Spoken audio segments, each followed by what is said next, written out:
Bismillahirrahmanirrahim. Assalamualaikum warahmatullahi wabarakatuh. Teman-teman sekalian, kita hari ini akan lanjutkan sharing dan konten tentang libatin Allah. Konten libatin Allah ini sebetulnya konten tentang ilmu akidah dan ma'rifatullah, ilmu tentang yakin kepada Allah dan bagaimana cara bersandar dan bergantung kepada Allah Subhanahu wa Ta'ala dengan lebih mengenal kebesaran Allah, baik sifat-sifat Allah, nama-nama Allah, kekuasaan Allah, dan seterusnya. Sehingga dengan kita belajar ma'rifatullah ini, kita jadi tahu bagaimana harusnya kita berinteraksi dengan Allah. Kaifa nata'amal ma'allah fi hayatina. Gimana cara kita melibatkan Allah dalam kehidupan kita sehari-hari. Kenapa penting sekali melibatkan Allah dalam kehidupan kita sehari-hari? Karena sesungguhnya manusia itu tidak bisa hidup hanya dengan mengandalkan dirinya. Orang kalau misalnya cuma mengandalkan dirinya, maka hidupnya akan banyak zalal. Zalal itu banyak trouble, banyak mentoknya. Karena kita ini dhaif, kita ini halu'ah, kita ini ajula, kita ini banyak keterbatasannya. Bahkan cenderungnya manusia itu rugi. Sebagaimana yang kita sering ulang-ulang ayatnya, innal insan lafi khusr. Manusia itu pada dasarnya banyak merugikan diri sendiri, kecuali kalau dia beriman kepada Allah, artinya dia bergantung kepada Allah, illal ladzina amanu, dan seterusnya. Makanya belajar melibatkan Allah itu sesuatu yang sangat darurat ya, sesuatu yang sangat penting dalam kehidupan kita. Kalau kita pengen ada keajaiban dalam hidup kita, atau pengen dikasih jalan keluar ketika kita mentok, atau kita pengen meraih hal-hal yang kita anggap mustahil. Kenapa? Karena kata mustahil itu hanya berlaku untuk kita, tidak berlaku untuk Allah, karena Allah ala kulli syai'in qadir. Banyak hal yang bagi kita itu jauh, tapi bagi Allah dekat. Bagi kita itu besar, tapi bagi Allah itu kecil. Bagi kita itu mahal, bagi Allah itu murah. Bagi kita itu tinggi, nggak terjangkau, bagi Allah itu rendah dan sangat mudah gitu. Bagi kita sulit, bagi Allah itu mudah. Jadi kalau kita hidup hanya dengan mengandalkan diri kita, banyak hal yang akan kita hadapi dengan hanya berkeluh kesah. Tapi kalau kita hidup dengan melibatkan Allah, justru kita akan menjadi orang yang optimis. Lalu ketika kita dapat masalah, kita sabar. Kalau kita dapat nikmat, kita syukur. Dan itulah hakikat dari kebaikan hidup seseorang. Antara sabar, syukur, karena kedua-duanya adalah khair. Kedua-duanya adalah kebaikan bagi dia. Pada episode kali ini saya akan mencoba untuk berbagi dengan teman-teman sebuah hikmah. Hikmah itu kalau dalam bahasa Arab kata para ulama artinya al-isabah fil qawli wal amal. Baik atau tepat dalam ucapan dan tepat dalam perbuatan. Jadi orang yang hakim, orang yang ahli hikmah itu ucapannya itu tepat. Jadi pas gitu, ucapannya itu mengena, ucapannya itu sesuai dengan kadarnya, tidak berlebihan, tidak juga kurang. Itulah orang yang hikmah atau hakim. Nah, di antara orang-orang yang hikmah itu nanti kita juga mengenal namanya Luqmanul Hakim. Di dalam Al-Quran ada suratnya, yaitu surat Luqman. Nah, ada banyak sekali hikmah yang disampaikan para ulama tentang bagaimana cara kita melibatkan Allah, dan hikmah ini pasti diambil dari Al-Quran dan hadis yang kemudian dibahasakan ulang dengan bahasa para ulama. Salah satu kitab yang saya suka banget, yang isinya adalah kumpulan hikmah-hikmah, kumpulan kata-kata yang bijak dan penuh dengan kebaikan, itu adalah kitab Al-Hikam yang ditulis oleh seorang ulama besar dari Mesir yang bernama Ibnu Athaillah As-Sakandari. Nah, beliau menulis kitab hikam yang sangat terkenal. Salah satu di antara hikmah yang luar biasa tentang bagaimana cara kita melibatkan Allah itu, beliau mengatakan, min alamatil i'timad 'alal amal nuqsanur raja' 'inda wujudiz zalal. Salah satu di antara tanda-tanda orang terlalu bergantung kepada ikhtiar, bergantung kepada amalnya, bergantung kepada perbuatannya, bergantung kepada usaha dirinya adalah nuqsanur raja', berkurangnya harapan kepada Allah inda wujudiz zalal, ketika ada masalah dalam hidupnya.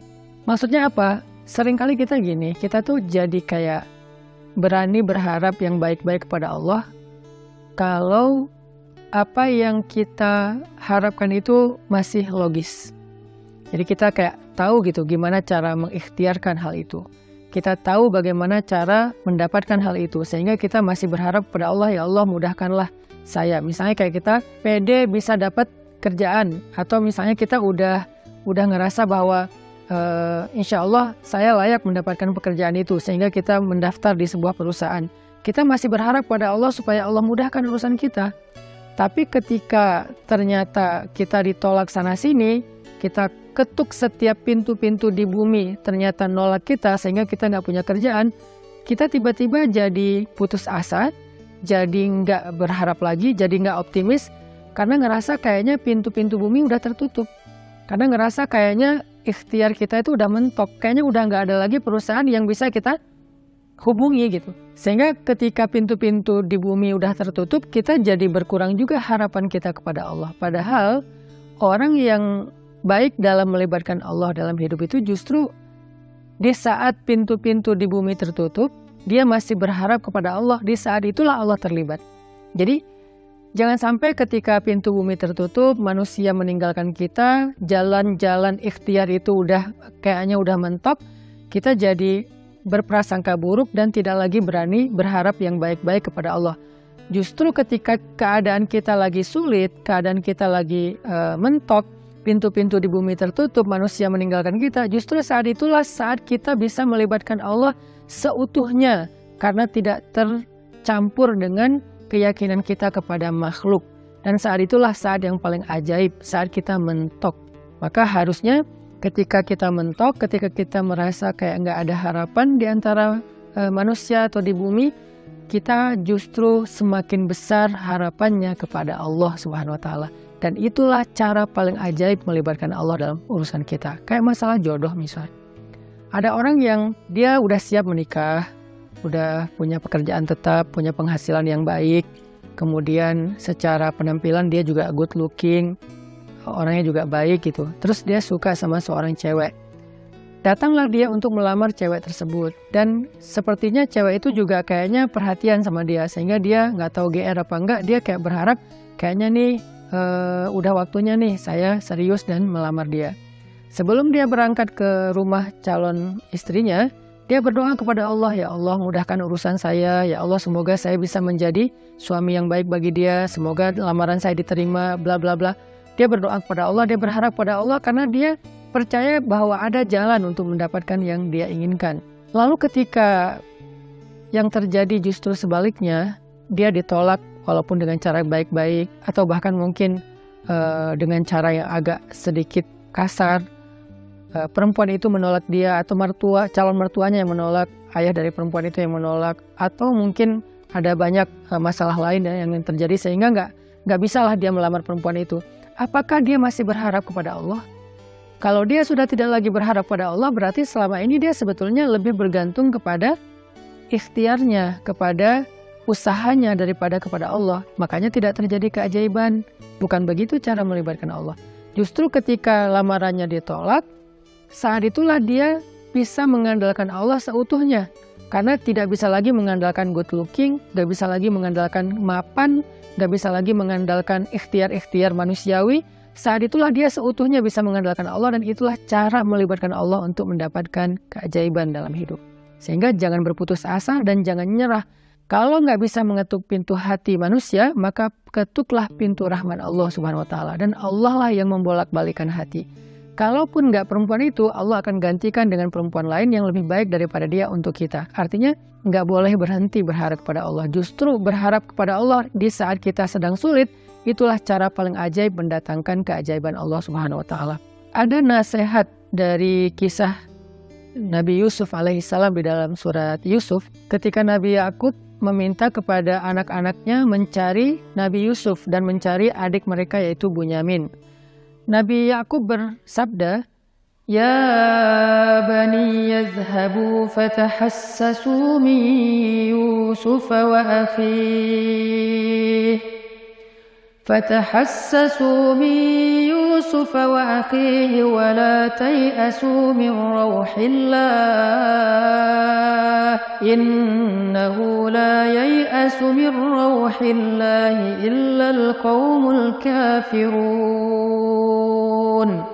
Wahai anak-anakku, kata Nabi Yakub, pergilah dan carilah kabar tentang Yusuf dan saudaranya itu Bunyamin, dan janganlah kalian berputus asa dari rahmat Allah, dari pertolongan Allah, dari campur tangan Allah, dari keajaiban di sisi Allah. Sesungguhnya tidak ada yang berputus asa dari rahmat Allah kecuali orang-orang yang mengingkari kebesaran Allah, orang-orang yang tidak beriman.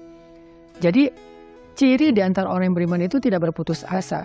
Dan kalimat putus asa ini tidak akan muncul kalau tidak ada zalal, tidak ada masalah, kalau nggak mentok. Nggak mungkin dong kita berputus asa sementara jalan masih terbuka lebar, segalanya masih normal, semuanya masih sesuai prediksi kita. Itu nggak ada alasan kita berputus asa. Justru alasan berputus asa itu ketika kita punya masalah, mentok, trouble, error, bla bla bla.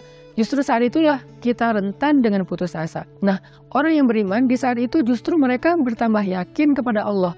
Tidak menjadi orang yang yai'as, menjadi orang yang berputus asa atau yusi'udzan billah, mereka berburuk sangka kepada Allah. Wa tadhunnuna billahi dzunun, kalian berprasangka kepada Allah dengan prasangka yang tidak pantas.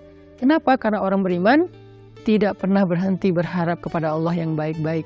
Bahkan ketika ada masalah paling berat dalam hidupnya, saat itulah dia semakin berharap kepada Allah dan semakin bergantung kepada Allah. Dan saat itulah keajaiban Allah terjadi.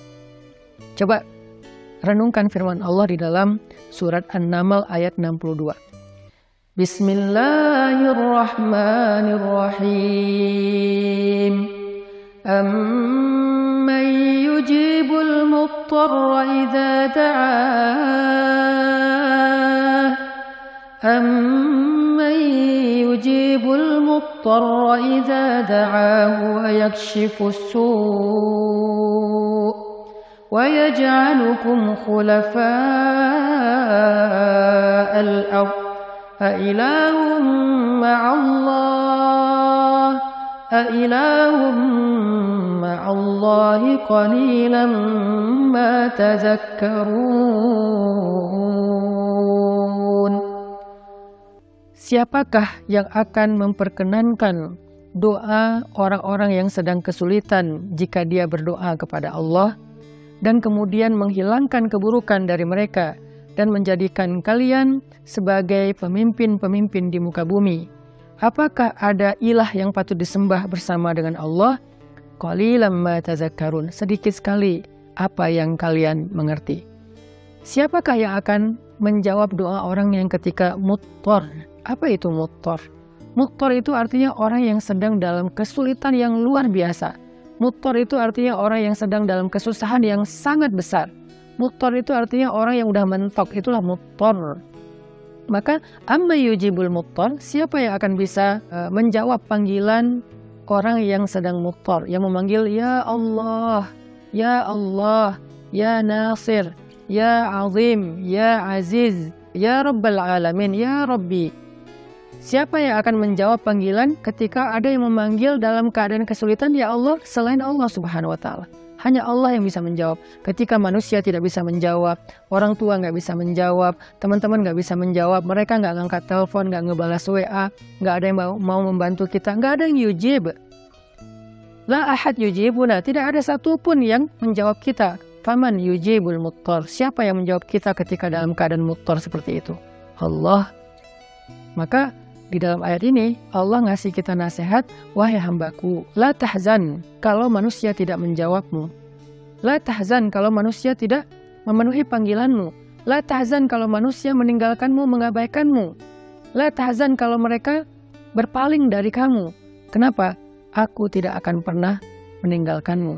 Aku tidak akan pernah menyia-nyiakanmu. Wadduha wal laili idza saja. Ma wadda'aka rabbuka wa ma qala. Ma wadda'aka rabbuka wa ma qala. Tuhanmu tidak pernah meninggalkanmu dan tidak benci kepadamu, wahai hambaku, walaupun kamu pendosa sekalipun. Ada 3 kondisi di mana seseorang itu doanya tidak ada hijab dengan Allah. Salah satu di antara 3 kondisi itu adalah ketika orang ini terzolimi.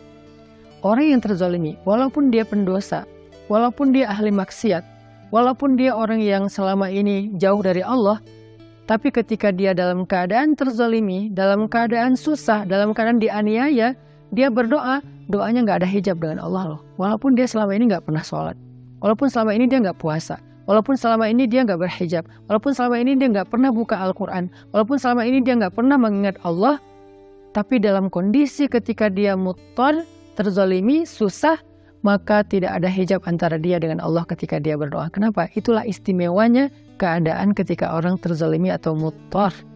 Allah nggak ngelihat dia puasa atau enggak, Allah nggak ngelihat dia sholat apa enggak. Yang Allah lihat dia memanggil Allah atau enggak. Makanya hati-hati kata Nabi dengan doa orang yang terzolimi. Walaupun orang yang terzolimi ini ahli maksiat, kalau dia terzolimi, lalu dia berdoa kepada Allah, doanya nggak ada hijab.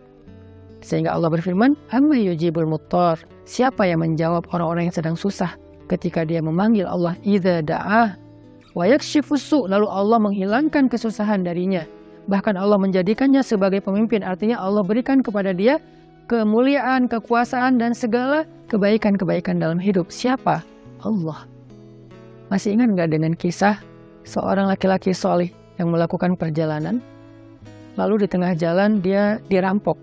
Karena di zaman dulu itu kan banyak perampok atau begal di tengah jalan. Ketika dia dirampok, dia bilang kepada perampok itu, wahai rajul, wahai laki-laki, ambillah apa yang kalian inginkan, biarkan aku kembali kepada keluargaku, kepada anak dan istriku, mereka menungguku. Kata perampok ini, adapun harta-harta ini sudah pasti bisa kami ambil, tetapi berikutnya yang kami inginkan adalah membunuhmu. Kamu tidak akan bisa melanjutkan perjalanan. Maka laki-laki ini pas tahu bahwa dia nggak punya harapan untuk meloloskan diri, dia udah dipegang sama mereka, tinggal dipenggal, dia bilang, kalau begitu beri saya waktu sebentar saja untuk sholat 2 rakaat, setelah itu lakukan apa yang kalian inginkan.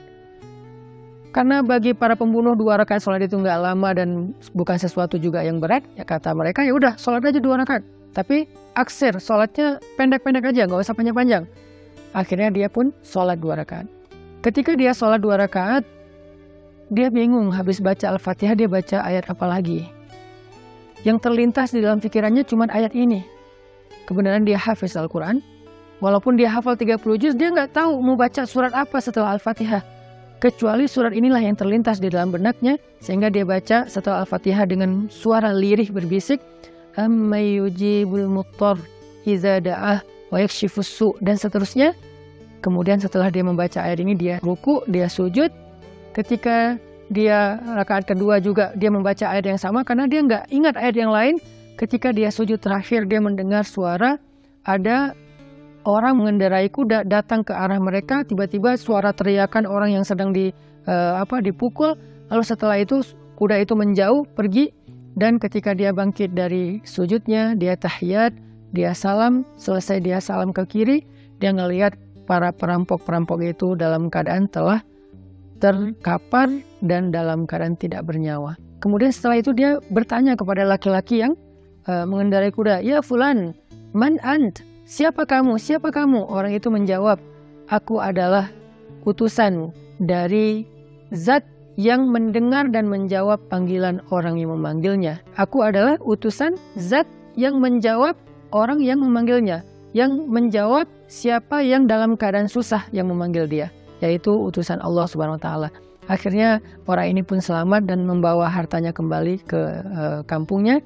Ini salah satu contoh kisah yang sangat terkenal di antara kisah-kisah para ulama.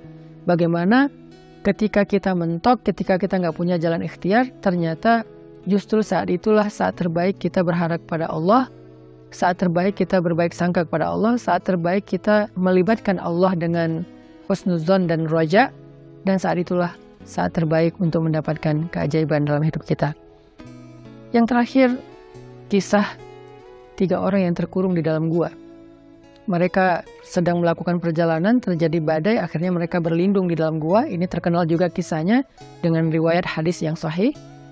Ketika mereka terkurung di dalam gua, tiba-tiba batu gua itu menutup gua karena terjadi kayak longsor. Batunya menutup mulut gua.